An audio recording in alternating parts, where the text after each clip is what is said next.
আমার সমাজকে দেখতেছি সামান্য একটা পদ পাওয়ার জন্য কুত্তা পাগল হয়ে গেছে।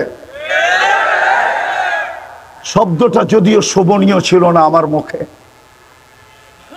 ইউনিয়ন পরিষদের একটা চেয়ার পাওয়ার জন্য মরতে রাজি, মারতে রাজি, রক্তের বন্যা বইতে রাজি, স্ত্রীকে বিধবা করতে রাজি, সন্তানদেরকে এতিম করতে রাজি, তাজা বুকের রক্ত ঢাইলা দিতেছে একজন সামান্য কমিশনার হবে। অথচ তোমার আমার নবী কিয়ামতের দিন মাকামে মাহমুদ পাবে, মাকামে মাহমুদ। চ্যালেঞ্জ, বাংলাদেশের কোন ওলামা আমাকে প্রমাণ করে দেন যে ওই চেয়ারে আল্লাহর রসুল কিয়ামতের দিন বসা দেখবে।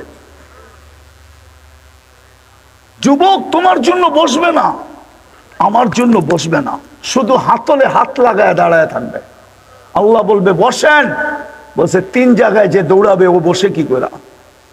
আমি তো উম্মতকে প্রতিশ্রুতি দিয়ে আসছি হাউজে কাউসারে অপেক্ষা করব।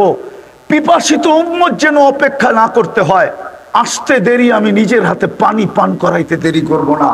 আমি তো হাউজে কাউসারে ছুটবো, ওইখান থেকে মিজানের পাল্লায় ছুটবো। যদি পাল্লা না ঝুঁকে তো আপনার প্রতিশ্রুতিগুলো আমি কাজে লাগাবো। আপনি আমাকে প্রতিশ্রুতি দিছেন, অঙ্গীকার দিছেন, সালতু তা শাফি তুশাফা লা ইউখজিকা ফি উম্মতিক সাউফা ইউতিকা রাব্বুকা ফাতারদা। আমি শুধু 4টা বললাম,